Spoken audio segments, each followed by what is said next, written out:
Почитувани, добар ден, ги следите вестите на Канал 8. Представници од швајцарската амбасада остварија работна средба со градоначалникот Илиев, на која го запознаа со досегашната реализација на проектот за изградба на филтер станицата за отпадни води. На средбата е оценето дека ако работите течат според планот, објектот треба да биде готов до крајот на 2018 година.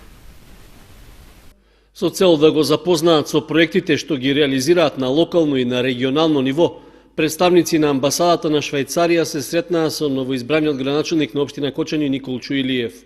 На средбата биле разменети информации за проектната организација, како и за функционирањето на проектот за третман на отпадните води и на неговите компоненти, што во моментот е еден од најголемите во Македонија што го финансира Швајцарија. Представниците на амбасадата разговарале и за утврдувањето на новите тарифи за водни услуги, барање поднесено од комуналното претпријатие Водовод, кое што се наоѓа пред регулаторната комисија за енергетика. Градоначалникот истакнал дека и најмалата промена на цената на водните услуги негативно ќе влијае на расположението на потрошувачите. Илиев оценил дека изградбата на пречистителната станица за отпадни води е проект на едните генерации, но тешко е на луѓето да им се зборува за еднината кога имаат лоша сегашност. Сепак, за доброто на идните генерации, тој ја нагласил целосната подршка во реализацијата и се заблагодарил за капиталниот проект, подржан од народот на Швајцарија. Според представникот на швајцарската амбасада, Клиф Химер, цел на средбата била да се представи проектот за пречистителна станица на отпадни води и да се договорат следните чекори во низината изградба, при што најави дека на 24 овој месец ќе се одржи состанок на управниот комитет на проектот. Многу сум задоволен што се сретнавме со човек кој што е многу мотивиран да ги подобри условите за живот на сите граѓани во Кочани, а токму една таква инспиративна личност е и потребна за да реализираме еден ваков проект. На самите состаноци на управниот комитет присуствуваат сите вклучени страни во реализацијата на овој проект и разговараат за прогресот, односно напредокот на самиот проект. Тоа значи дека ќе бидат присутни представници од Министерството за животна средина и просторно планирање, од амбасадата на Швајцарија во Република Македонија, од општината, јавното претпријатие и консултантите.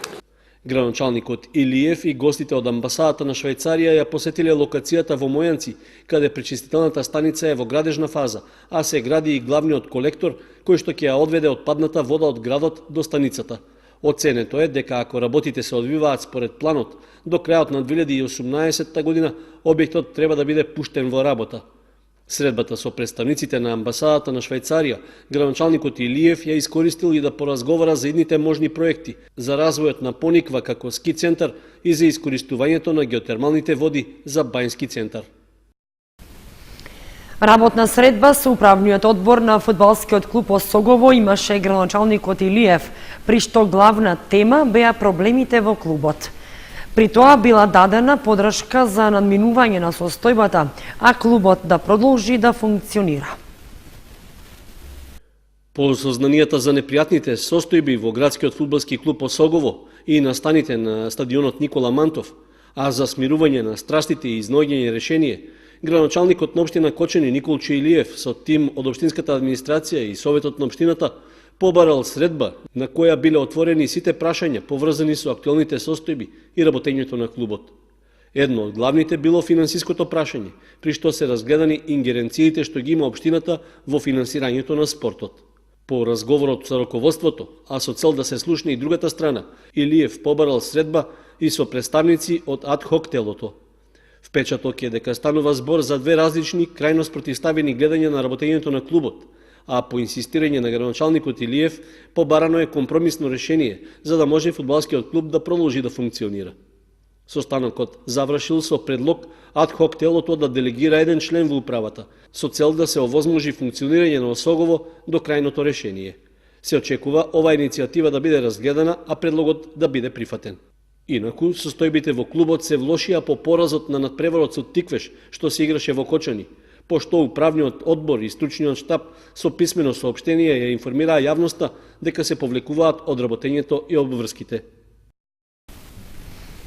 Во текот на попладневните часови пристигна нов писмен допис од управниот одбор на фудбалскиот клуб Осогово, во кој стои дека тие остануваат на дадената оставка и ја отфрлаат можноста за заедничко раководење на клубот со адхок телото.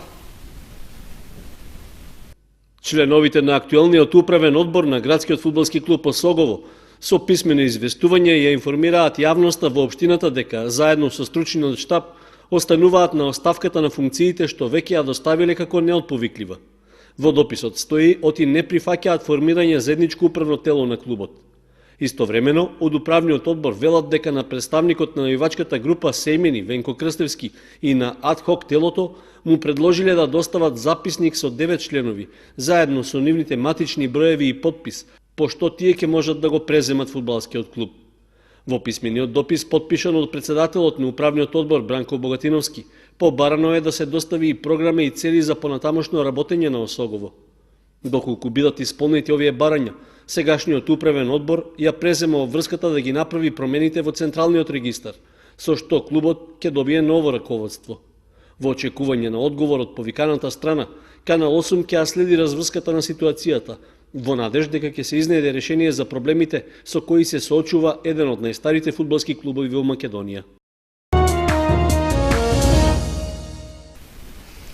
Вработувањето, ортопедските помагала и остварување на своите права за туѓа нега и постојана парична помош се најголемите и најчестите проблеми со кои се соочуваат телесните инвалиди во Кочани па и пошироко. Секоја година треба да докажуваат дека се инвалиди и комисиски да се испитува нивниот телесен инвалидитет. Во спротивно, ќе им биде укинато правото на парична помош. Сдруженијето на телесни инвалиди Мобилност од Кочани бара олеснување и поедноставување на животот на ваквите луѓе. Телесните инвалиди во општеството, освен со дискриминацијата за наоѓање работа и вработување, се соочуваат со низа проблеми кои што не можат да ги решат и кои што им го оневозможуваат нормалното функционирање во средината во која што се наоѓаат. Имено телесните инвалиди, за да го остварат правото на добивање туѓа нега или постојана парична помош, секоја година се подложни на комисија да се утврди дали се инвалиди или не. Одговорните од Сдруженијето на телесни инвалиди Мобилност од Кочани велат дека тоа е постојан стрес за таквите луѓе, бидејќи е дополнителна обврска и бараат од одговорните на централно ниво да им се олесни и така тешкиот живот на ваквите луѓе. Начинот како побрзо и поедноставно нашите членови да ги остварат своите права во смисла на добивање на туѓа нега, добивање на постојана парична помош, добивање на мобилност. Сега во овој момент тоа е многу комплицирано. Нашите членови секоја година се подложни поново на комисија. Пример. Човек со ампутирана рака или нога секоја година треба да докажува дека нема одреден екстремитет. Тоа треба да биде еднаш за секогаш. Таа е диагнозата и го следува.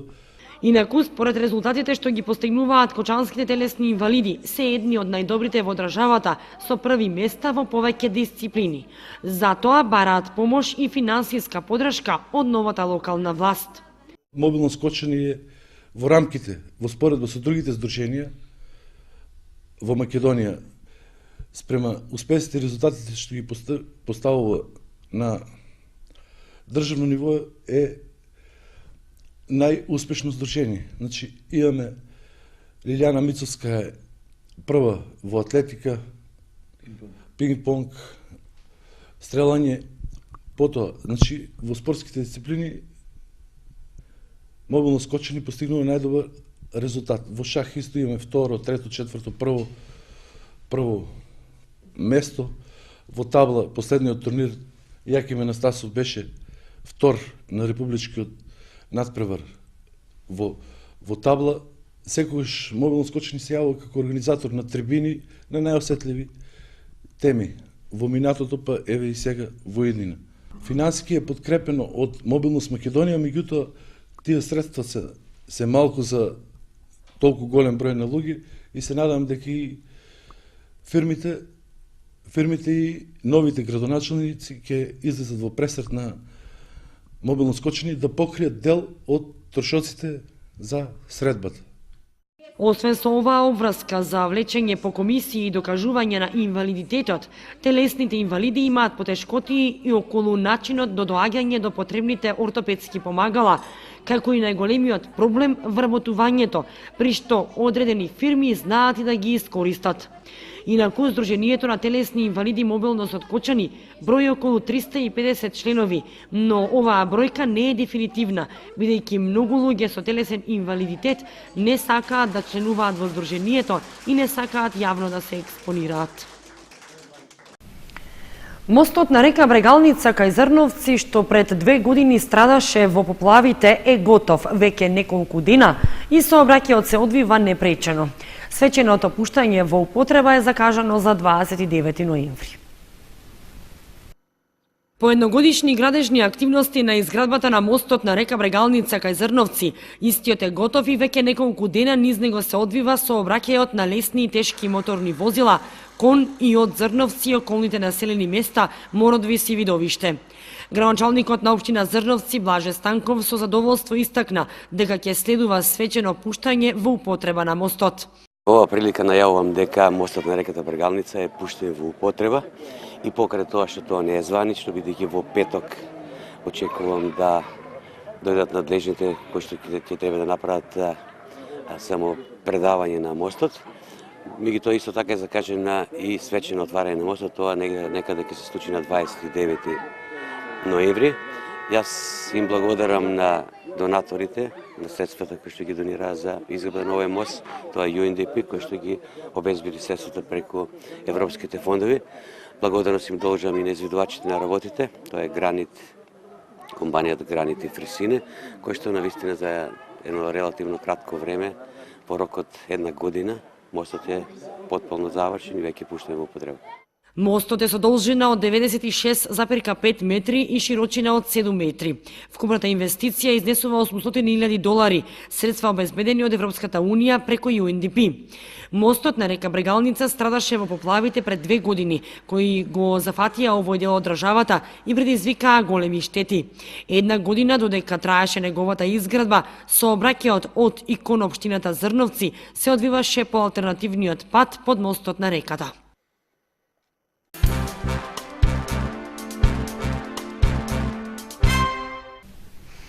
Свечена седница, доделување благодарници и положување цвеќе на споменикот на Свети Димитри. Општина Зрновци го одбележа празникот на својот патрон и заштитник Светиот Димитри Солунски. Со свечена седница и доделување благодарници беше одбележан празникот на општина Зрновци и Свети Димитри. Градоначалникот Блаже Станков на свечената седница по повод празникот истакна дека е убеден дека граѓаните на општина Зрновци ќе бидат задоволни од заедничката работа на советниците. Јас секогаш од советниците барав партнерство за работа, истото ќе го направам и во овој мандат. Таквото партнерство може да успее само доколку општината се доживува како заедничка сегашност и заедничка иднина. На тој пат мораме да бидеме единствени. Делбите и нетрпеливоста се крајно непродуктивни и не ни носат ништо добро. Низ целата македонска историја нашата црква е столбот на кој се подпираме. Така било, така и денес, така и ќе биде. Македонската црква е националното средиште во кое нашиот народ се образува и се организира, се обединува и се крепи, се утешува и се насладува. Македонската црква, како секојаш во историјата и сега, одолева на сите искушенија, останувајќи на висината на својата задача. Затоа, почитувани браќи и сестри, никогаш не смееме да занемариме улогата на која црквата ја има во моралното и во духовното издигнување на нашиот народ. По повод празникот на најуспешните ученици, добитници на награди и признанија на државни и меѓународни напревари од основното училиште Синиша Стоилов, им беа доделени благодарници, а исто така благодарници добија и успешни работници од областа на културата и спортот во Зрновци. Советниците и градоначалникот Станков по повод празникот положија цвеќе на споменикот на Свети Димитри Солунски во паркот на Зрновци. Во склоп на одбележувањето, утре вечер на 8 ноември, во Домот на културата во Зрновци во 18 часот ќе се одржи културно-уметничка програма со настап на Даниела Темелковска. Вечерна богослужба и златоустова литургија по повод храмовата слава на црквата Свети Димитри во Зрновци ќе бидат отслужени на 7 и 8 ноември, кога се чествува патронот и заштитникот на оваа општина. Од црковниот одбор при храмот со покана до сите верници да учествуваат во заедничката молитва и литургија со која ќе чиноначалствува владиката Иларион и свештеници од Брегалничката епархија. Црковниот храм посветен на Свети Димитри Солунски во Зрновци денеска и утре го одбележува верскиот празник Митровден, посветен на светецот.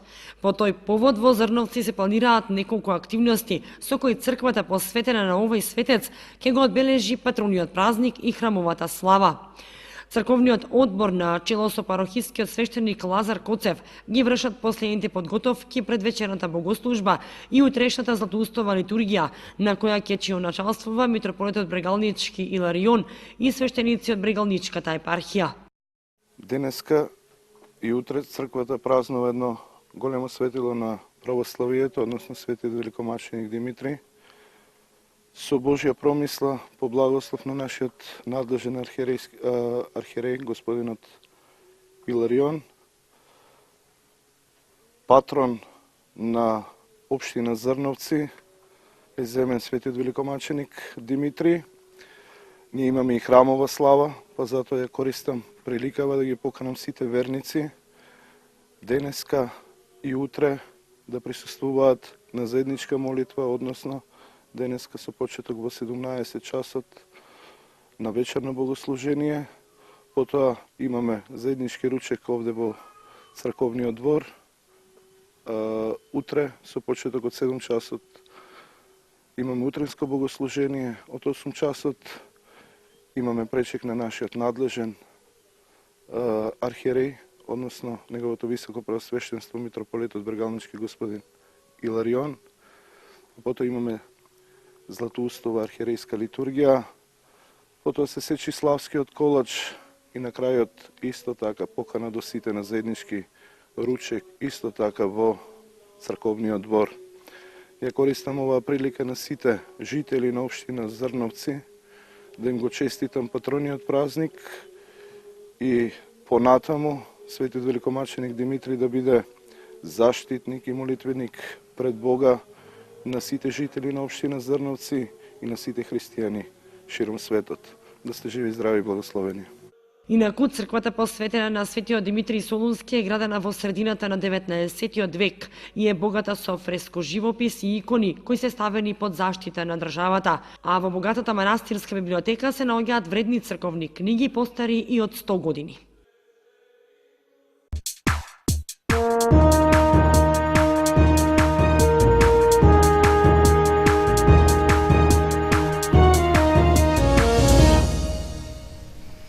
Следува информацијата од спортот. Екипите на фудбалската школа Фудбал Старс, кои се напреваруваат во јуниорската и детската лига, го одигра редовното 10-то коло. При тоа забележаа 5 победи, 1 пораз и 1 нерешен резултат.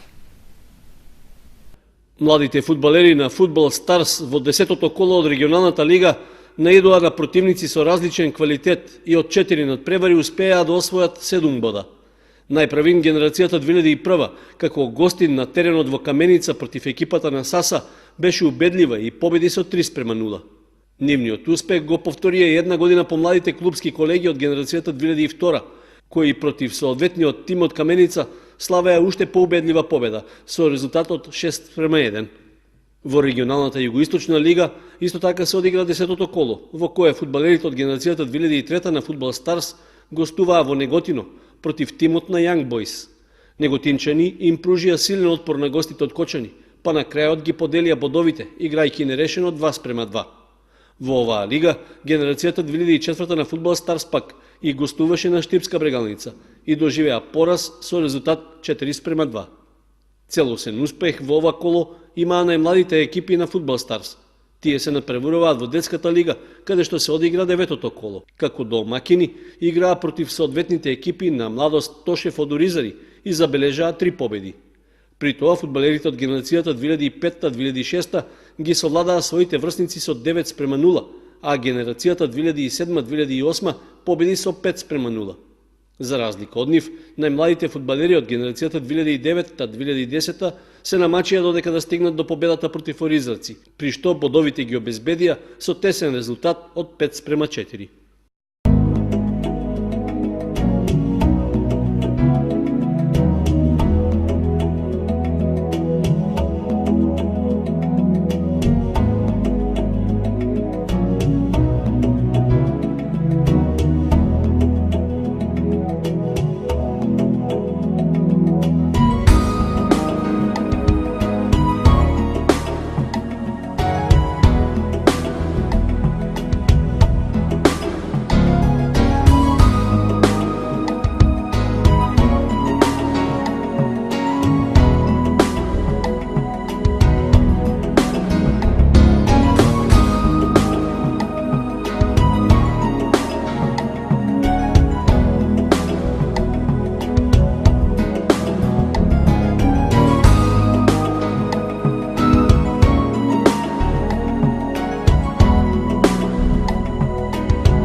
Почитувани, со информацијата за спортот и времето ги завршуваме и овие вести на Канал 8. Ви посакуваме пријатна вечер. Довидување.